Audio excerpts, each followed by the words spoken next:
Welcome to another episode of Responder Resilience, along with my co-host Bonnie Rumley, LCSW, EMTB. I'm David Dashinger. On this episode, we'll be speaking with John Lynch, the Chief of Police and Emergency Management Director for the town of Wilton, Connecticut, and Nick Paproski, who is Director of Operations at Vintech Management Services. Our topic, proactive leadership, what makes a good leader? We invite you to like and subscribe to our YouTube channel, Responder Resilience. Our Facebook page is Responder Wellness Inc. We're also on bbsradio.com and Apple Podcasts. If you want to catch any of our old episodes or previous episodes, our website is respondertv.com. We'll be back to speak with Chief Lynch and Nick right after this. In this family, more of us die by our own hands than by the hazards of the job. In this family, up to a quarter of 911 dispatchers have symptoms of PTSD. In this family, our mental health and wellness are in crisis, while responders are quietly suffering. In this family, many struggle with job-related stress, burnout, trauma, sleep disruption, substance abuse, and marriage problems. In this family, we can help the helpers with vital information and resources, resilience strategies, and success stories of overcoming the obstacles. In this family, no one is alone. Welcome to Responder Resilience with co-hosts retired Lieutenant David Dashinger, Dr. Stacy Raymond, and Bonnie Rumley, LCSW, EMTB. And we'd like to welcome our guests, Chief John Lynch and Nick Paproski, to the show. By way of introduction, let's hear about their bios. Chief Lynch has been a police officer since 1985. He's also a volunteer fireman, EMT, Chief of Police, Emergency Management Director, and Region 1 ESF 13 representative. Chief Lynch has a master's in public administration and a bachelor's degree in criminal justice and heads a police department with a 97% community approval rating. Nick Paproski is an award-winning paramedic field provider and educator who's worked in municipal, fire-based, and commercial and volunteer EMS systems. He currently serves as the Director of Operations for Vintech Management Services, a 300-employee EMS staffing company based in Connecticut. He's a staunch advocate for provider mental health and wellness and routinely presents on the topic of PTSD for the Fairfield County Trauma Response Team. Welcome, Chief and Nick. Thank you. So I'm going to start off with a question. We'll start off with you, Chief Lynch, because I would imagine we have viewers that are thinking about promoting. Some maybe have aspirations to be chief someday. And to be in a position of leadership must require multiple skill sets and good people skills and a desire to make your organization the best that it can be. So in your job, how does that come into play? What are some of the things that you do to do better or well that help you to accomplish your mission with that? Yeah, so that's not an easy question. I don't consider myself doing things well. I think it's more of maybe a natural ability, but it also speaks to, the 5 chiefs and the command staff that I've served under. I've always identified, things I didn't like and things that I did like. Everybody's unique, and especially at the leadership position. So some things work for me, some don't. But I'll tell you, I think I owe my success to the team that we have here, the shared mission and goals, and how you get to that is by communicating. We have very few union issues, complaints. We're open door here. I meet with the officers casually, formally, and at the end of the day, we share the same mission and goal. Now, that's easily said. It's not easily done. But to get the buy-in for that team concept is, they share their ideas and you listen. They need to know that you care, because I care greatly about everyone that works here. And you build that trust. So I think that helps you move forward and that helps you become successful. Great. And Nick, same question for you. Like, now that you're in this position of leadership, you're someone who studies a lot, learns a lot, is an educator. How do some of your skill sets come into play for you to be an effective leader and help your organization be the best it can be? Well, it's interesting that you mentioned, my background primarily up until this point was EMS education.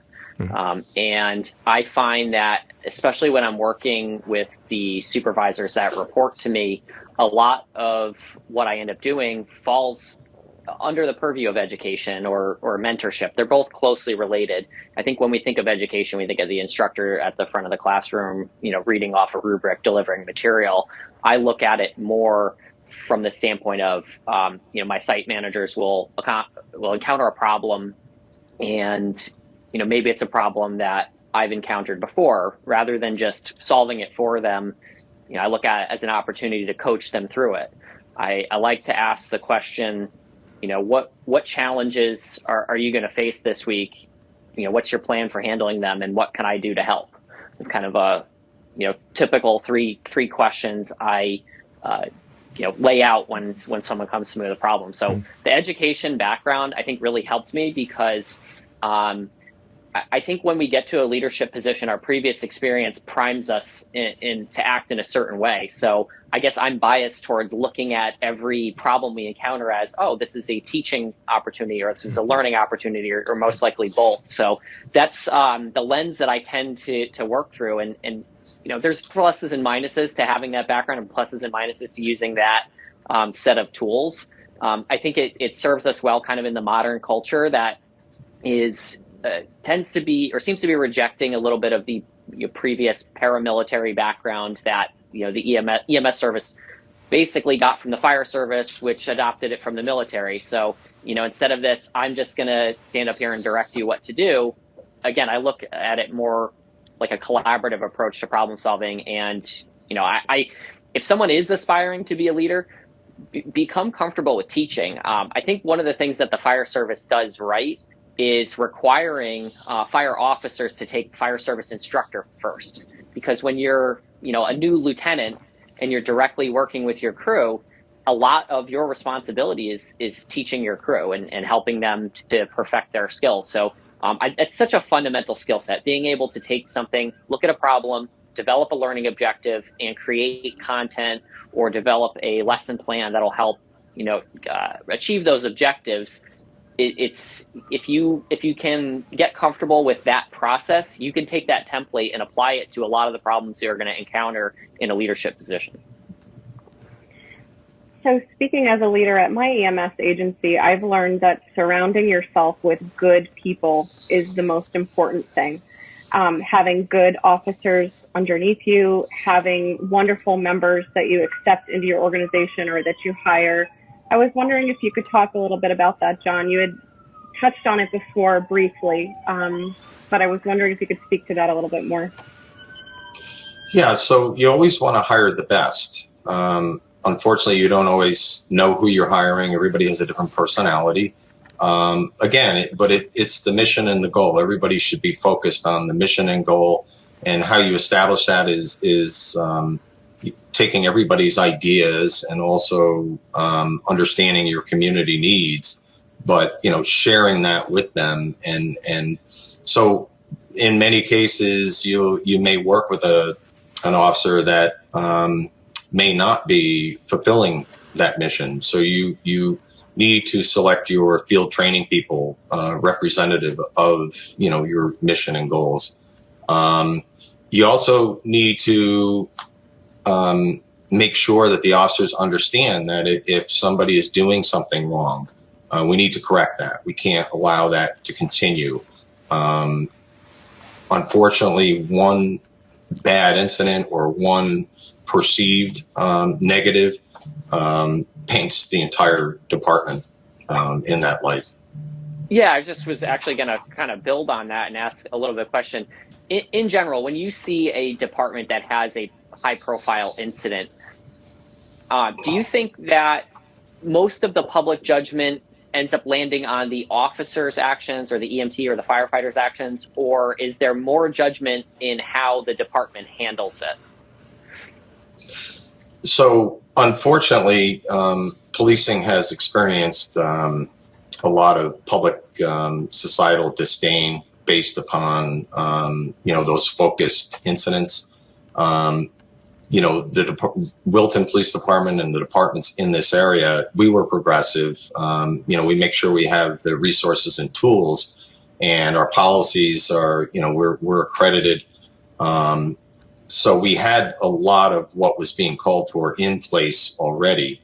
We send all of our officers. The town is committed to training. So all of our officers are part of the CIT response teams, which even if they're not a specific coordinator, they have the understanding and they're trained in de-escalation and understanding, the issues that normally you wouldn't understand unless you're familiar with them. So I think that goes a long way in gaining that public trust. But to answer your question, I think unfortunately we tend to be painted, with that one brush from that one or two incidents. And I can't tell you how many times, I woke up in the morning, turned on the news, and and I just said to myself, this just two steps back. Now we have to work harder to, but you need to connect with your community.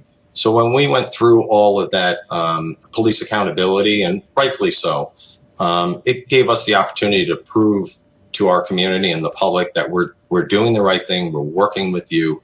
Our doors are always open. We can't fix what we don't know. So feedback, whether it's positive, negative, is another important component.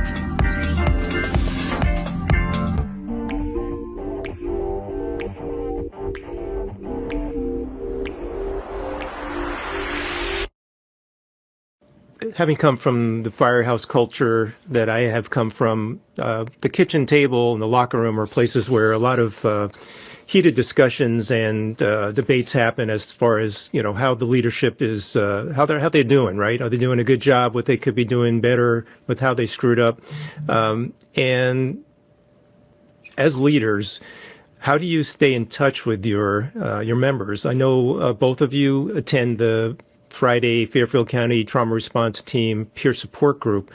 Is that helpful? Is that helpful in kind of getting a read on what's going on with the rank and file and with your other peers in emergency services? I'll throw that one to you, Nick, first. I think one of the biggest challenges that I've had in kind of moving up to the position that I'm in is, I have a number of site managers or direct supervisors that report to me, and then all of our staff report to those site managers. So I'm 2 levels detached from quote unquote the rank and file. And as someone, I worked as a provider for almost 20 years as a paramedic. So, I'm not someone that was necessarily fast tracked to this position, or I did, 3 years as a paramedic and then taught for 15 and didn't do any field work. So I do feel like I still have a fair amount of instinct just from that experience of doing the job. And I still do the job. I still pull field shifts. Now, am I pulling 60 hours a week in an ambulance as some of my providers are? Absolutely not. I do think that, attending the peer support group does, help me remember, that the particular set of challenges that you face as a field provider. But I think John was starting to talk about this a second ago when your direct supervisors are really, in my case at least, they're the core of my organization. Because of that dynamic, I have to rely on them to both be checking on their staff and reporting up to me as necessary anything that's actionable on my part. So, it's with 300 employees, no matter how you structure your upper management, you're not going to have face time with that many people. Even in a 35 or 40 man department, you can't possibly know, how everybody's doing. So you have to rely very heavily on your direct supervisors to kind of keep an eye on everyone and, let you know if there's something else that needs to be done. So that's the main thing. I rely very heavily on my site managers to kind of check the temperature. And an important component of that is like John was talking about, is creating that open door environment. It's not just about saying, hey, I have an open door policy. It's making the time when someone does come to you with an issue to really listen and actively listen and attempt to validate the problems that someone's having, and then try to facilitate a solution. It's one thing to send out a survey, collect the results, and not do anything with it. And that's one of my problems with sending out staff surveys. It's one directional, and it's rare that you see management responding to what's in there. And it's just like the reviews people leave on Google. The most dissatisfied people are going to leave the most inflammatory reviews. 80% of your staff might not respond, and then the handful of rock stars that really love what they're doing may respond favorably. So it is difficult to collect feedback and to keep your finger on the pulse of the organization, for sure. But in my case, I rely very heavily on our site managers and tell me, hey, how's everybody doing? What's going on? What do you need? Chief, from your perspective, how do you stay in touch with maintain clear communication channels with your members? And part B is, does attending the peer support meeting help you become a better leader? So yes, to the peer support, but I'll explain that. So as a patrolman going through the ranks, and even as a lieutenant, venting is normal.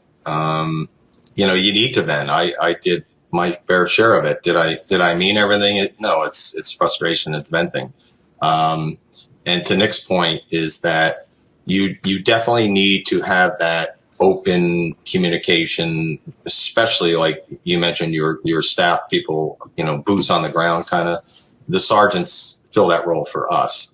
So if something's going on or somebody's not doing well, whether it's financially, emotionally, or family related, if that's not coming up to my level, then I'm not doing a good job getting there. So I will say, we do meet with the union, which is an employee group representative of the members, and we hadn't met. I don't know if it was because of COVID, and we hadn't met in a year. So I was concerned that, we need to meet. So we met, and we really had nothing to discuss, and we were kind of kidding around. It just says that we have this open communication. So we resolve these issues, one, before they become an issue, and two, we're always seeking their input, so they feel part of that whole process. It's a sense of ownership that we're all very proud of. And then as far as the Friday or peer group meetings, I'm always one to try to listen to other perspectives. I'm very open-minded, and it really has helped me because, I have some family issues over the years. Most have been resolved, thankfully, because of peer support. But I do get an understanding of what others are experiencing and their frustration. And I can't solve it, but maybe I can offer some hope and maybe some clarity on certain things. So for me, it's incredibly helpful. I hope it's helpful for them.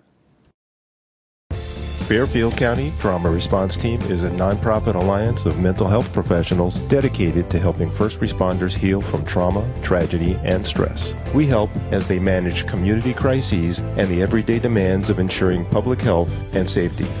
Established in 2011, FCTRT was formed in response to a call for emotional help from the Stamford Fire Department after a traumatic fatal fire. Less than a year later, the Sandy Hook Elementary School shooting occurred, and members again served the first responder community. Most recently, COVID-19 created a need for our support. We provide free educational presentations, pro bono sessions to deal with community disasters, and an extensive referral service to trauma-informed psychotherapists. If you're a responder in Fairfield County and need help dealing with duty-related stress, please reach out to us so you can continue to do the job you love. Visit our website at fctrt.org or find us on Instagram at Fairfield County TRT.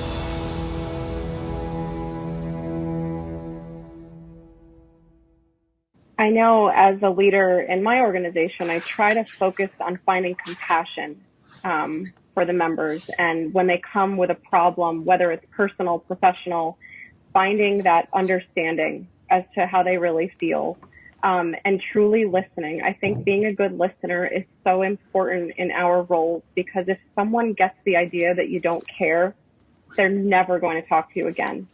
And so I think those interactions that we have, even the small ones, you know, when you're rushing to a meeting and someone says, hey, can I talk to you for a minute? Take the minute, because usually I've learned in those minutes, it's really important for those people. They need you. They're coming to you with full trust. And I had an incident where someone wanted to talk to me and I really surely didn't have the time. So I said, look, I don't have the time right now, but I will call you first thing tomorrow and you will have my undivided attention then. And they said, okay. And I called the next morning and it was a half an hour. And it was really important for that person to be heard. And so I think that as much as we have things to say or observations or the way that we might see things could go, I think that to listen to what everyone is saying is so important in these roles. Do you have any thoughts on that, Nick or John? Have you found the same thing? Yeah, I think you know, that gets you very far is listening, and you know, the more sincere your interest is in your employees, the easier that's going to be. You know, I think John said in the beginning, some aspects of leadership are kind of natural. If you're a naturally compassionate person, and you know then that part of it comes easy. The challenge that I've been working on lately is, okay, so I've put myself out there. I've talked about my own struggles with PTSD. I've talked about my own struggles with insomnia, and I'm hoping that talking about those experiences lets people know that I am open to talking about stuff like that. I feel like by sharing that might help me to be more approachable. Now, the other half of what I'm doing is, okay, so we create this approachable culture, this open culture where we can talk about our struggles, and people start trusting us to talk about it. Then what? You know, and for me, I feel like I have only recently started to get a handle on both the severity of my own symptoms at some point, and personally what I've had to do to address that. So I'm about 2.5 years out from being diagnosed with PTSD, and I definitely am turning the corner with being able to talk about it and explain what worked for me. But you know, now that I'm putting myself out there, I have people approaching me saying, hey, I heard this, and you know, this is what I'm experiencing. So I've spent the last couple months really looking for resources, so when someone does approach me, you know, what's the best direction to point them in. I think you have a critical opportunity when someone finally speaks up. You have an opportunity to really steer them. It's a big step for someone to come up, especially once you're in a chief level position, you know, but even on a peer level, someone's like, hey, I don't feel safe at work. I don't feel like I should be driving because I'm too exhausted. You know, someone comes up to you, that's a big thing, a big step to admit that.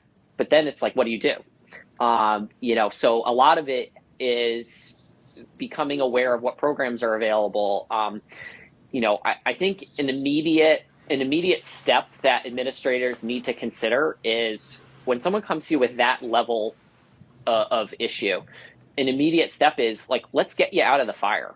Right? Like as first responders, when we respond to a hazmat incident, the first thing we do is get everybody out of the hazmat, right? So someone's in a work environment where something's become toxic for them. They're either, whether they come out and tell you they're not safe to work or you just observe it, right? They're not doing their charts. They had a couple of vehicle related incidents. They're showing up late to work. Whatever the indicators are that you should be attuned to or that your direct reports are attuned to, you know, something saying they're not safe to be there. And one of the immediate steps is like, get them out of that environment And that is something that you can do as a leader. And it's counterintuitive sometimes to your department's mission. The mission is staff people, right? The ambulance calls are still going to be there. And it's not a decision that you can take lightly when you're short-staffed, to take someone who works 40 or 60 hours a week and go, I think you need a break. Now that means someone else is going to have to do their work. So, I mean, we have a whole set of organizational, considerations when we're going to make that decision. But I think that's an important gesture.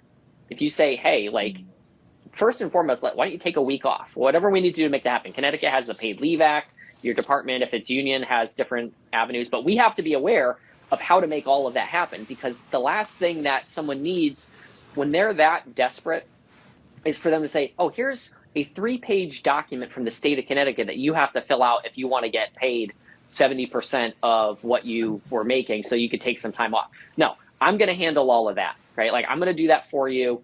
And, that's just an example of where one of the challenges I've been coming up with. Now I have people approaching me, and I think that's great.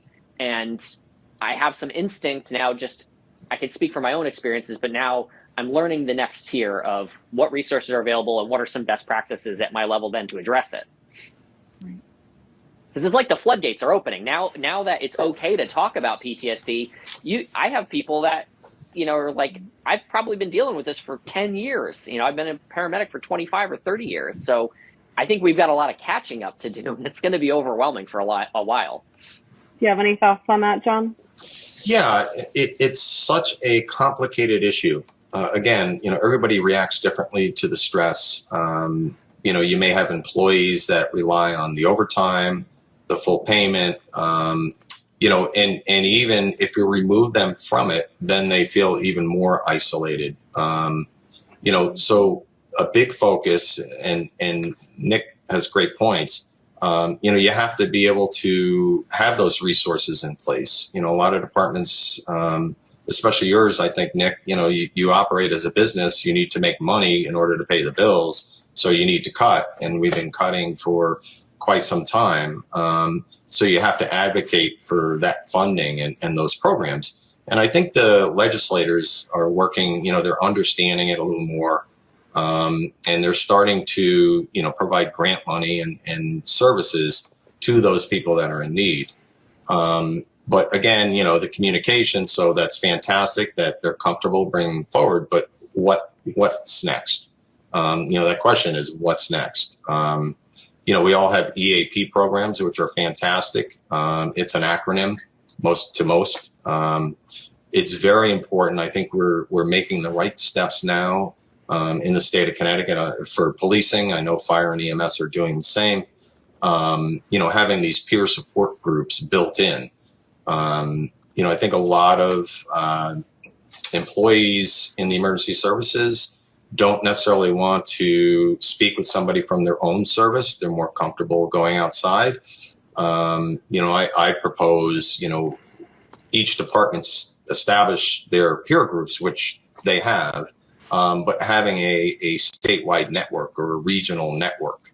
And I've always found that to be, but you do have to put your money where your mouth is, in plain speak, and provide those resources. So as leaders, we advocate for that, because you're only as good as your employees again. And if they're not, if they're failing, you're just waiting for something to happen.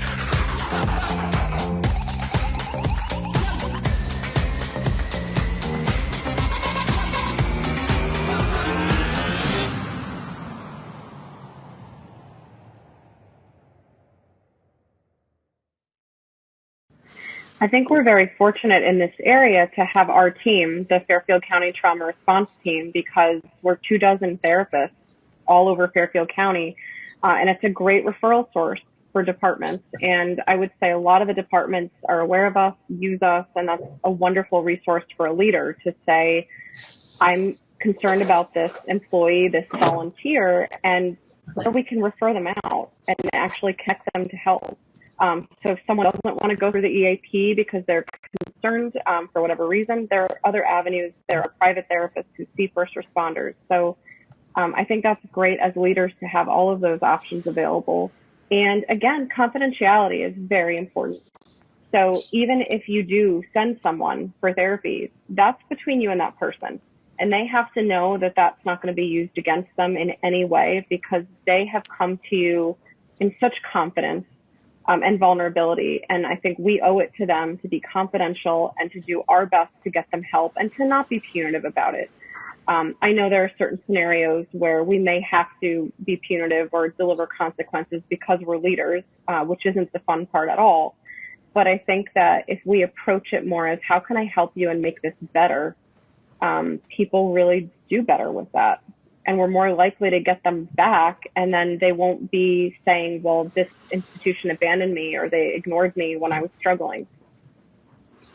And you brought up a great point there. Volunteer services don't necessarily have those resources, not all. Right. You're coming in volunteering once a week or twice a week for a shift. So, are you covered under workers' comp or not? Or, just all of those kind of aspects. And then the confidentiality is very difficult. Keeping the information confidential is easy, fairly easy. It's just when the employee is gone for 2 or 3 weeks, people start talking. So I think that's why it's important for everybody to understand the dynamics of peer support. Mm-hmm. Well, Chief, on that note, especially as we've sort of touched on institutional abandonment, we frequently hear that term, institutional abandonment and betrayal trauma. I've heard some police officers openly contemplating early retirement, and I've also heard some officers saying that Chief Lynch is a leader they'd like to work for, which is a huge compliment, and it speaks to your very positive reputation in law enforcement. So having said that, what role do teams play in your ranks or your department so you can be a more effective law enforcement leader? Teams are everything. I'm an inclusive leader, I guess you would say. I'm very honored at the fact that, I get that positive feedback. Again, I solicit both positive and negative. I prefer the positive, obviously. But the fact that I'm receiving that feedback, I'm inclusive. My staff is involved, decision-making, and Bonnie, you touched upon like disciplinary measures. That's something that, I was questioned on when I was up for chief. And I said, I don't like doing it, but I understand. So whenever you discipline, it's all about the goal, the mission, and the least amount. And, over the years, we have some very successful officers, including myself, who had been disciplined early on. And it worked. If it's in a negative sense, then, you've shut everybody off. I don't know that I've answered that entire question, but, my style is inclusive, and I find that works best for us here. Great, thank you. And Nick, in your organization, with your hierarchy and your administration, how do teams play a role, and how do you kind of make sure that your members are feeling like you're there for them, that you're advocating for them? So one of my thoughts that has come up when I'm talking about, peer support is the idea of formal versus informal peer support. And after attending even the first couple sessions of the Fairfield peer support group, my reaction was, what happens in a formal peer support group ends up, mirroring the informal interactions that we have with the best at our departments. We all have that that senior man or that person who's the unofficial chaplain, or someone who's just a trusted person to talk to, knows to say the right thing. And I think what peer support groups and peer support teams seek to do is take that organic and informal best practice and multiply it. Like, let's formalize it. Let's recognize that, peer support is a really important tool. In my own personal experience, if I look at all of the things that I did to kind of turn the corner with PTSD, peer support was really one of the cornerstones. And I don't think the other more clinical interventions would have helped me if it wasn't for the sense of community that I received out of peer support. So what we're looking into now is kind of surveying our organization, looking who our key stakeholders are, look at who has formal training in peer support. I just sent a group of 4 of our employees, myself included. 2 of them are site supervisors, and one, it was just rank and file. We took a class called Assist, which is a suicide intervention training class. And, I look at that as an example of already the group of people that I assembled to take that class are trusted members of our staff who I feel like are approachable and who speak the lingo. They are open about talking about mental health. They have a positive view of, clinical services to help with mental health.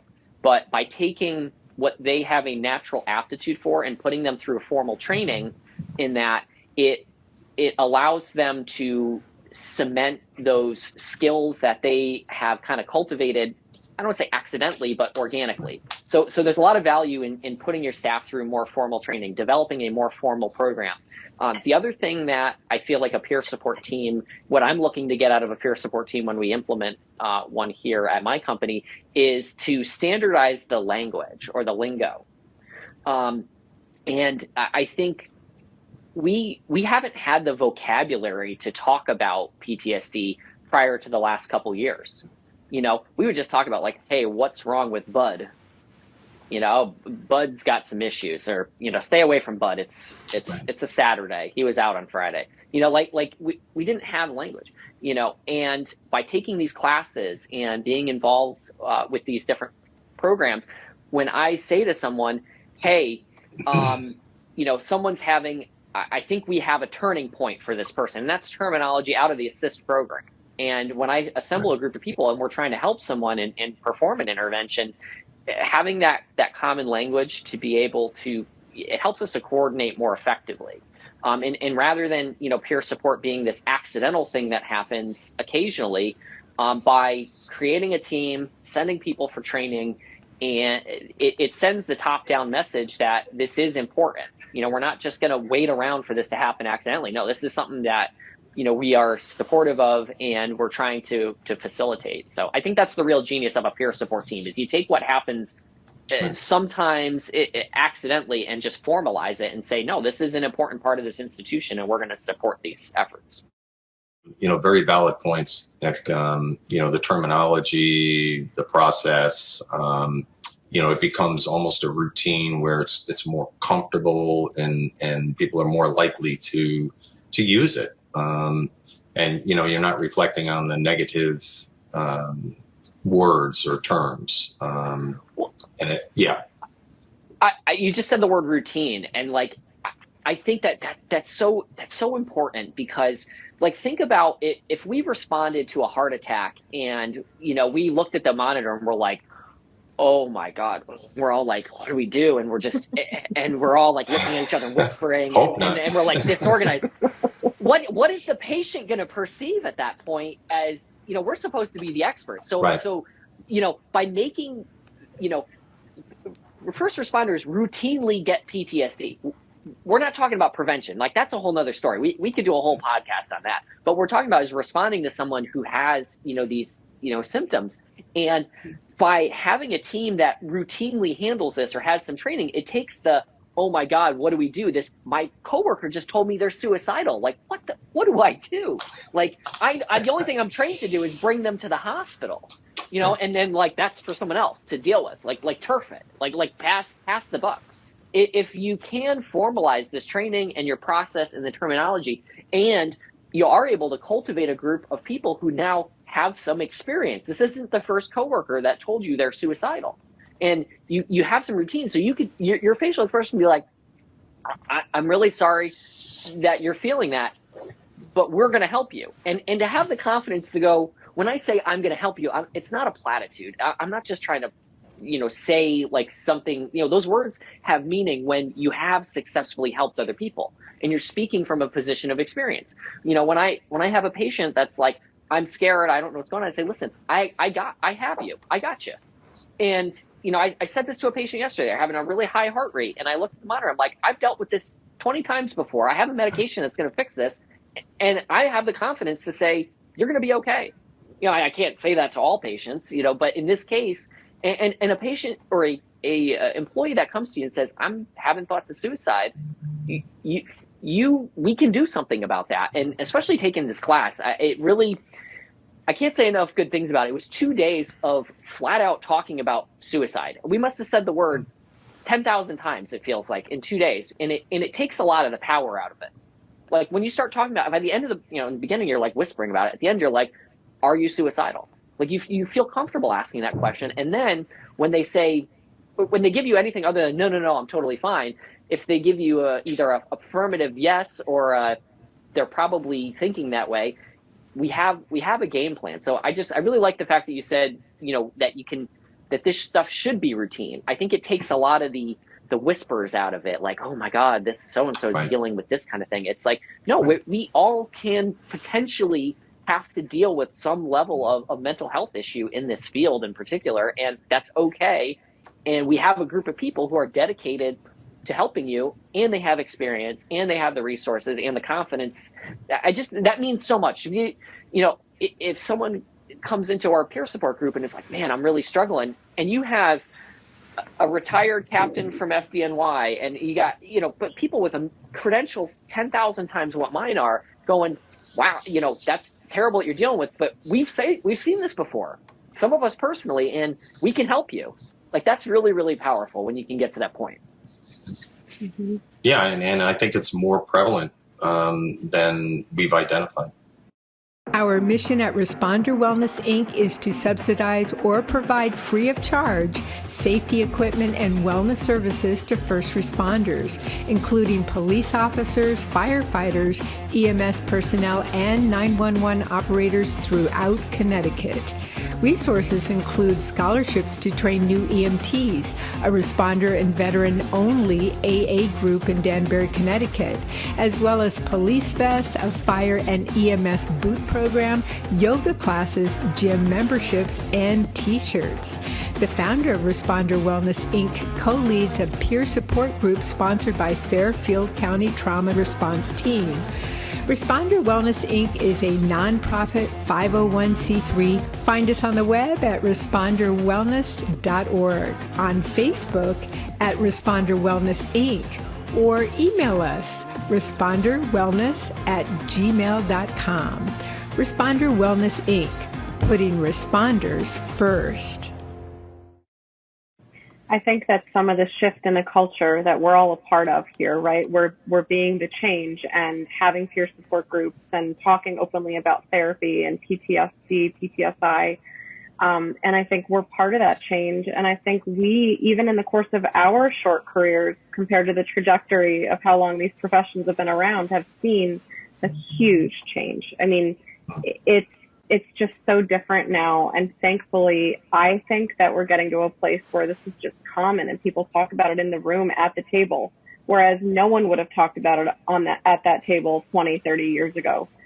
So I was wondering if you both see that playing out at your places of business. John, do you see the change just at PD over the years with that topic? Oh, definitely. Years ago, if you dealt with something very significant, we're all affected.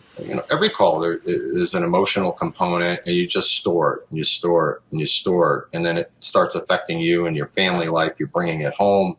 But, the first chief I worked for, you had to be the tough guy, and the staff was, you suck it up, and, and then the second chief brought in, or at the end of that chief's tenure, these new current processes that, the CISD. So you have a bad incident, whether it involves a child or something tragic, you bring everybody together. And the most important aspect of that I observed over the years, one, you're getting it out sooner.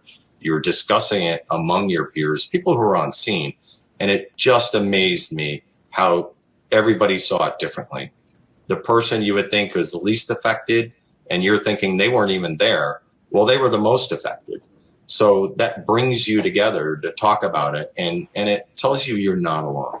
So yes, and I think this peer support program and what Nick was speaking to, not necessarily, I hate to use the word routine, but not unusual, a process. I think that's very important.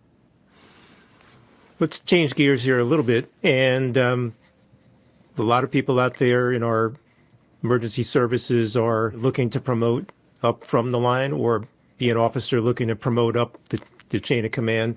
So, Chief, what advice do you have for responders who are desiring to become leaders, either promoting from the line or as an officer who's looking to promote to a higher rank?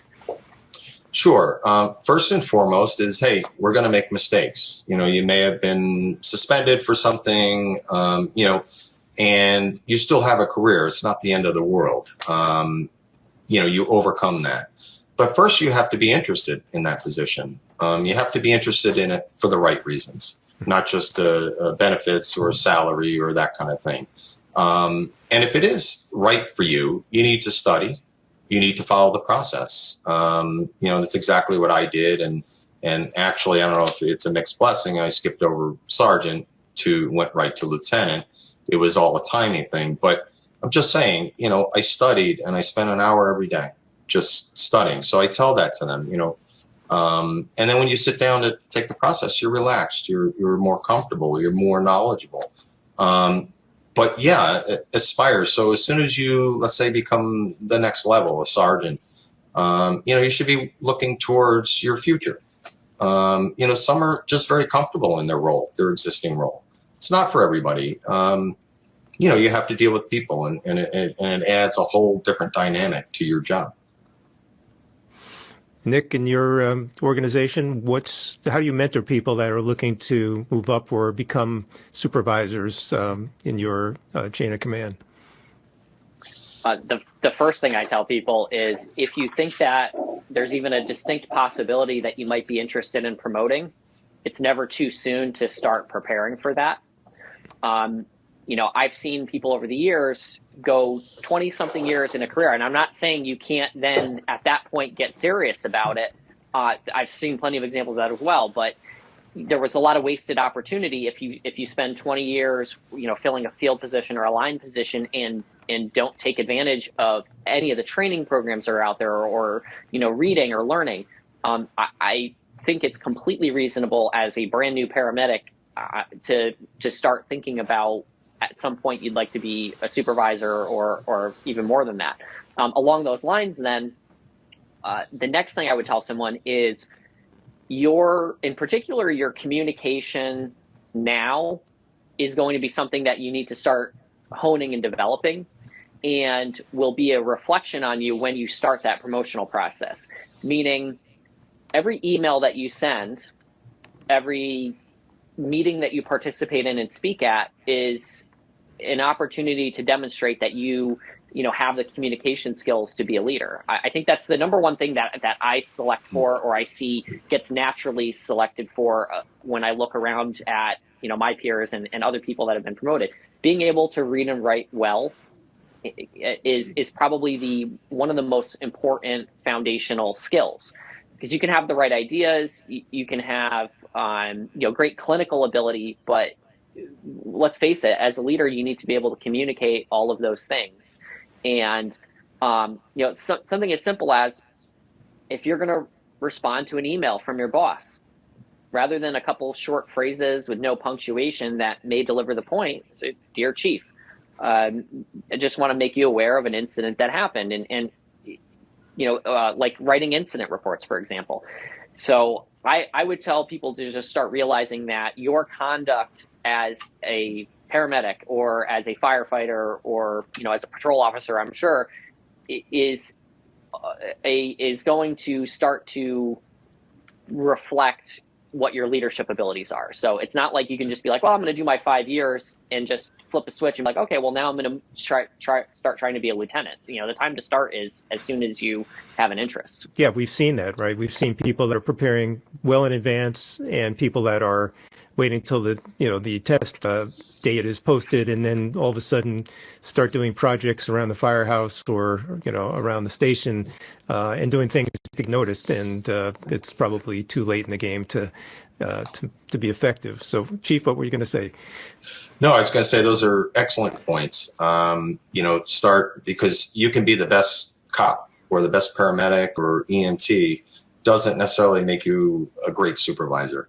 And the way you do that is you start taking on extra tasks. You start a community program, or, you work with that. Like Nick said, clearly, you show your skills, you show your abilities. And, so when you're considered, you have that behind you. And again, I will say education. I was completely disinterested in going to school. I never saw the need, in my own compartmentalized career to, become higher educated. But I started late and I obtained the bachelor's, and I found it really did help. So it taught me how to write, like Nick pointed out, and be a little more articulate. I'm not the most articulate, but to be a little more articulate. And it also gave me perspective on, the human nature factors. I have a little bit of a different take on that, which is when I'm looking for leaders in our organization, I really pay close attention to the people that are trying really hard to be leaders and why. And I ask myself, why is that person trying so hard and why do they want the role? And I really try hard to look for those people who aren't trying hard, who are the natural leaders who gain respect from their peers, who with a little bit of support or a little bit of, rising up and teaching them and empowering them, they would be phenomenal leaders. So I know that's a little bit of a different take than what you were saying, but I pay close attention to who and why and try to really find the diamonds in the rough too, because they can be the best. I agree, and that's another component of, that person may take on more tasks. So I definitely agree with that as well. Well, Chief Lynch and Nick, this has been a great conversation. I know we've been talking about how important it is to spotlight proactive leadership and to show that there are positive aspects to administrators, leaders, and chiefs and officers. And I want to thank you both for sharing your perspective today on responder resilience. Thank you. Thank you. Thank you very much for joining. Thank you. We'd like to remind everyone to like and subscribe. We're on YouTube, Responder Resilience, Facebook on Responder Wellness Inc. page, bbsradio.com, Apple Podcasts, and our website with all our past episodes is respondertv.com. We'd like to remind everyone, stay safe, be kind to yourself. Take care. Thank you.